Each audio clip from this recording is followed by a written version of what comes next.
उत्पत्ति की पुस्तक 25 का 31 पद। पहली बात एक बार और जान लीजिए, याकूब। याकूब कौन है? इसहाक का छोटा। इसहाक का कितने बेटे थे? दो बेटे। बड़े बेटे का नाम क्या था? एसाव। बड़े बेटे का नाम क्या था? एसाव। और छोटे बेटे का नाम क्या था? याकूब। ठीक है। अब वाचा में अर्थात वायदा, जो परमेश्वर ने जो वायदा किया था, वाचा में जो आशीष दिया था, उस आशीष के प्रति किसी भी प्रकार का रुचि जो है एसाव के जीवन में नहीं था। लेकिन याकूब जो है उस वायदा का जो आशीष है उसको समझता था और उस पर क्या करता था? रुचि रखता था। इसलिए याकूब कहता है अपने भाई एसाव को कि तू जो है अपने पहलौठे का अधिकार, क्योंकि याकूब को पता था कि जो भी वाचा की जो आशीष है, पहला हकदार बड़े बेटा का होता है। पहला हकदार बड़े बेटा का होता है, ये बताया गया। ठीक है। अब जो है यहां पे क्या कर रहा है? जो है याकूब जो है जो पहलौठे का अधिकार को उससे क्या लेता है? खरीदता है, मोल लेता है। एक अच्छा स्पेशल क्या बनाता है? मसूर का दाल बनाता है। और वो जो है शिकार करने के लिए गया था, और उसके बाद में जब उसके पास में आता है एसाव, उसको भूख लगता है, तब वो कहता है कि मैं ये दाल तेरे को खाने को दूंगा, लेकिन तू अपने पहलौठे का अधिकार मुझे दे। याकूब छोटा होकर कहता है, तू एक बार मुझको कहा कि तू मेरा बड़ा भाई है, मैं तेरे को ये दाल खाने के लिए दूंगा। और उस दाल की लालच में एसाव क्या कहता है कि तू मेरा बड़ा भाई है। मतलब उन्होंने जो है पहलौठे का अधिकार दाल के लिए बेच दिया। दाल के लिए क्या किया है? बेच दिया है मेरे प्रियो। और इसलिए जो है इसहाक जो है तुच्छ, एसाव जो है तुच्छ जाना गया है मेरे प्रियो। परमेश्वर की दृष्टि में तुच्छ जाना गया है। और एसाव जो है अन्य जाति स्त्रियों के साथ में क्या किया? विवाह किया कि नहीं किया? है ना? जिनसे विवाह करने के लिए मना किया गया था, उन्हीं से वो क्या किया? विवाह किया। और उसने उनका भी दो पत्नी है। एसाव का भी क्या है? दो पत्नी है। इसका भी दो पत्नी है। ठीक है। इसको उत्पत्ति की पुस्तक पढ़े क्या? 25 से 31 पढ़े? पढ़ो ना। याकूब ने कहा अपना पहलौठा का अधिकार आज मेरे हाथ भेज दे। देखो, अपने पहलौठे का अधिकार मेरे हाथ भेज दे। हाँ। एसाव ने कहा, हाँ, देख मैं तो अभी मरने पर हूँ। मैं तो अभी मरने पर हूँ। भूख मरने पर हूँ, मतलब भूख लग रहा है। हाँ। इसलिए पहलौठे के अधिकार से मेरा क्या लाभ होगा? पहलौठे के अधिकार से क्या लाभ होगा? ये देखो, ये समझ नहीं पा रहा है, और जैसा पाए वैसे ही जो है बोल रहा है। हाँ। याकूब ने कहा मुझसे अभी शपथ था। अतः उसने उससे शपथ खाई। देखो यहाँ पे क्या कर रहा है? एसाव जो है याकूब के सामने क्या कर रहा है? शपथ खा रहा है। और अपना पहलौठा का अधिकार याकूब के हाथ बेच डाला। याकूब के हाथ बेच डाला। हो गया? 33 तक।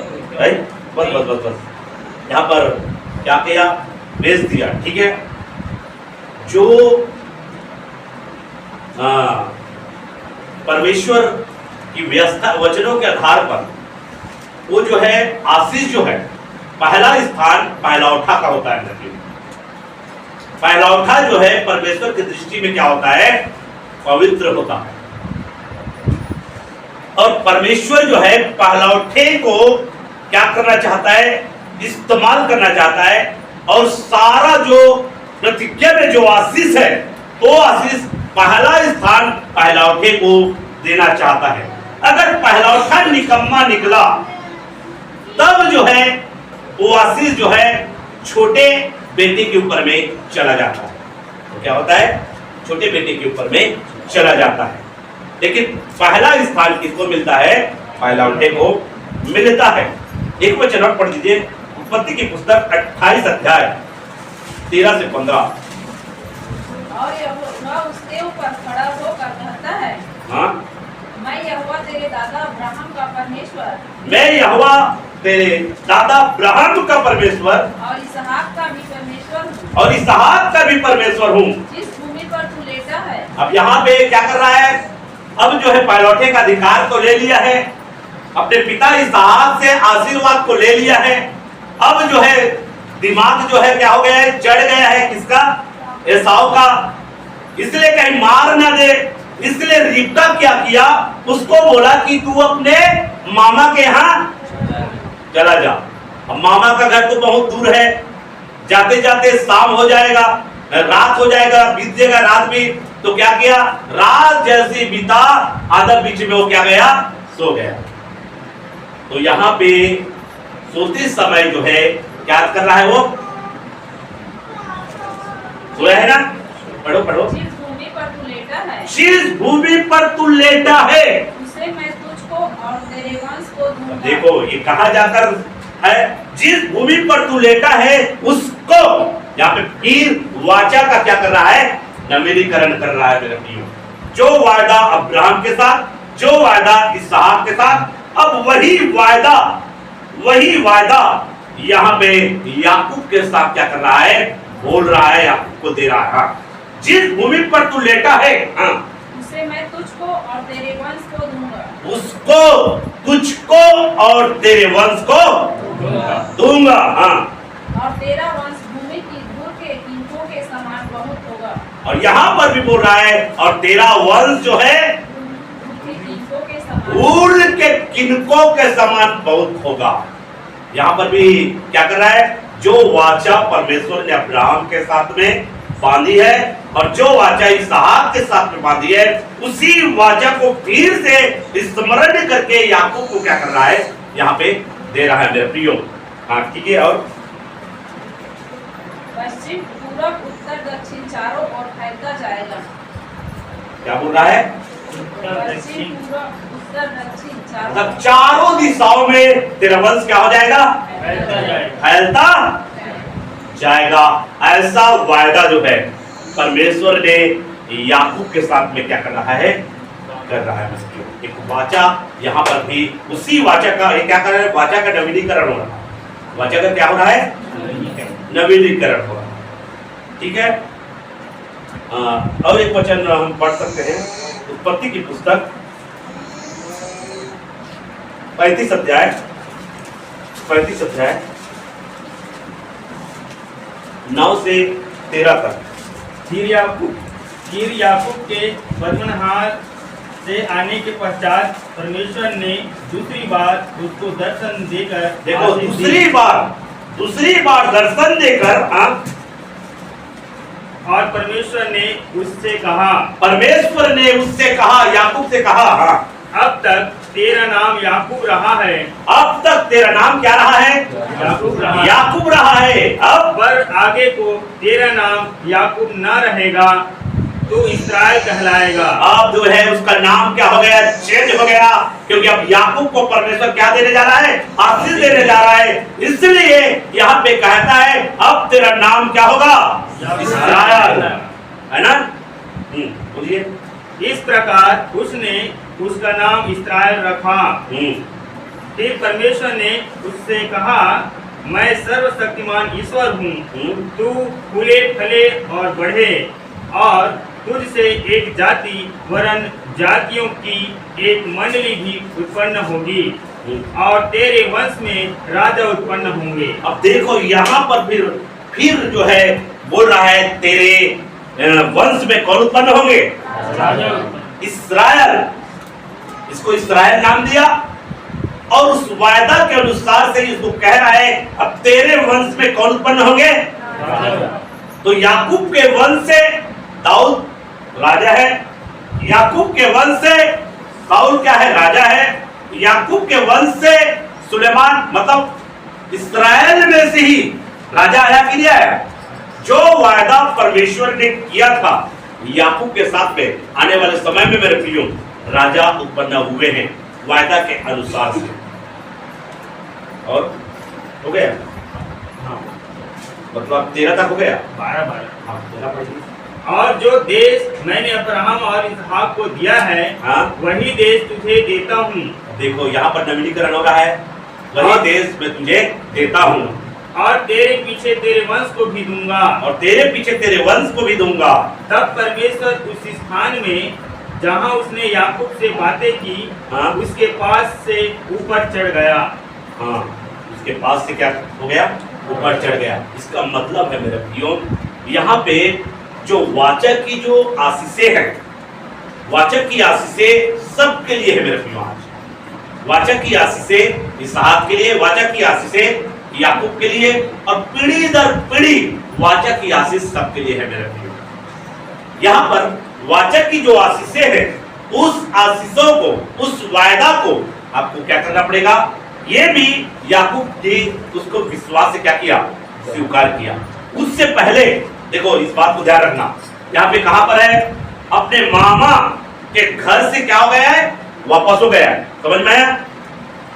परमेश्वर ने वायदा कब किया? वायदा कब कर रहा है? एक अपने मामा के घर जाने से पहले एक बार दर्शन, जब लेटा हुआ था। ठीक है, इसको याद रखना हमेशा। मामा के घर जाने से पहले परमेश्वर ने उसको दर्शन दिया और उसको प्रतिज्ञा किया।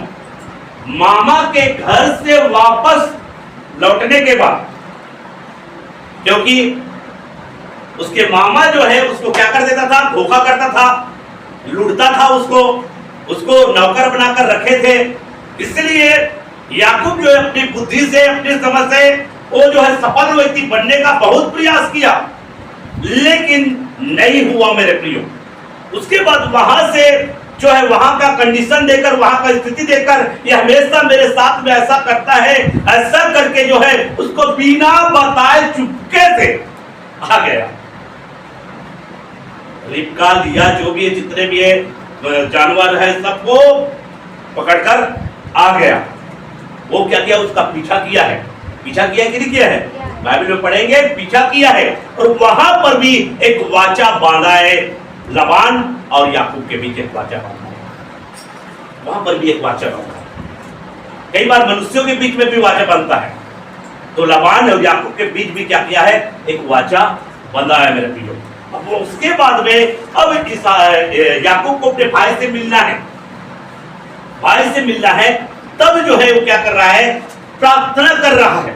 और प्रार्थना करने के बाद फिर परमेश्वर जो है, जहां पर कुश्ती लड़ा, कुश्ती के विषय में वर्णन होगा, जो है मल युद्ध हुआ है ना, तो वहां पे परमेश्वर जो है क्या किया है?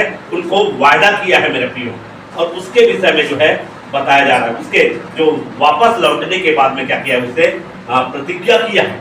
तो प्रतिज्ञा की आशीष को प्राप्त करने के लिए पहली बात तो इसहाक के समान, अब्राहम के समान याकूब भी उस प्रतिज्ञा को क्या किया है? स्वीकार किया विश्वास के साथ। और जिस प्रकार से वे अच्छे से जानता था कि इसहाक जो है कैसे आशीषित हुआ है, वो अच्छे से जानता था कैसे परमेश्वर उनके संग में रहा है, वो अच्छे से जानता था। इसलिए मेरे प्रियो, याकूब भी जो है परमेश्वर के विधि और नियम के अनुसार जीवन जीने के लिए अपने आप को क्या किया है? वो समर्पण किया है। तो इनके भी कहानी से हमें यही सीख मिलता है मेरे प्रियो। अगर हमें एक सफल व्यक्ति बनना है, अगर हमें जो है उन्नति करना है, तो हमको भी क्या करना पड़ेगा?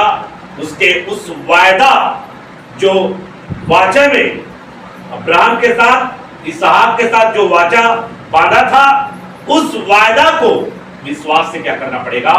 स्वीकार करना पड़ेगा। वो वायदा आपके पास में भी आएगा मेरे प्रियो। जब आप बाइबल पढ़ते होंगे, नया नियम पढ़ते होंगे, कई वादा जो है यीशु मसीह ने किया है मेरे प्रियो।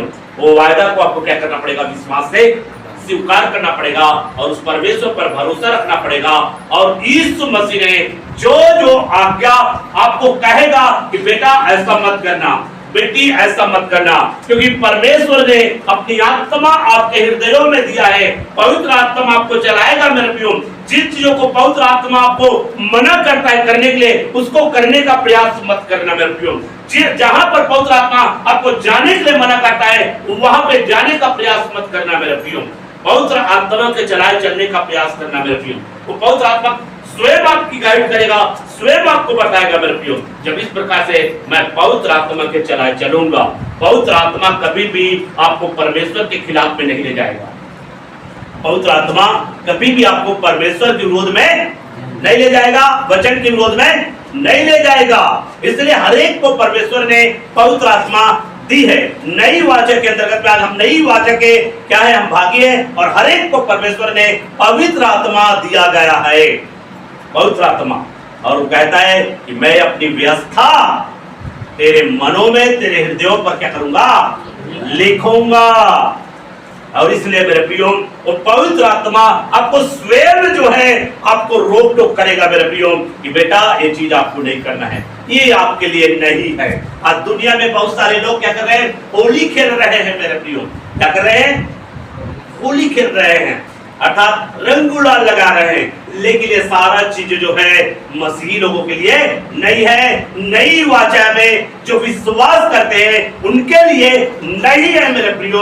अगर जो लोग ऐसे में शामिल होता है मेरे प्रियो, वो जो है पवित्र आत्मा के चलाए चलने वाले लोग नहीं है मेरे प्रियो। इसलिए पवित्र आत्मा आपको चलाएगा। क्या आपके अंदर में पवित्र आत्मा जो आपको दिया गया है, क्या आपको कहता है कि बेटा जा वहां आप भी उसी के साथ में होली खेलो, रंग गुलाल लगाओ, ऐसा कहता है क्या? तीज त्योहार बनाओ, ऐसा कहता है क्या? दीपावली बनाओ, पटाखा फोड़ो, जश्न करो, आनंद करो और धड़का लो, ऐसा कहता है क्या? नहीं कहेगा मेरे प्रियो। पवित्र आत्मा कभी भी आपको ऐसा नहीं कहेगा मेरे प्रियो। इसलिए हम नई वाचा के भागी है, और नई वाचा के जो प्रतिज्ञा है जो यीशु मसीह ने किया है, उस प्रतिज्ञा पर आपको विश्वास करना है, और प्रतिज्ञा को स्वीकार करना विश्वास के साथ में।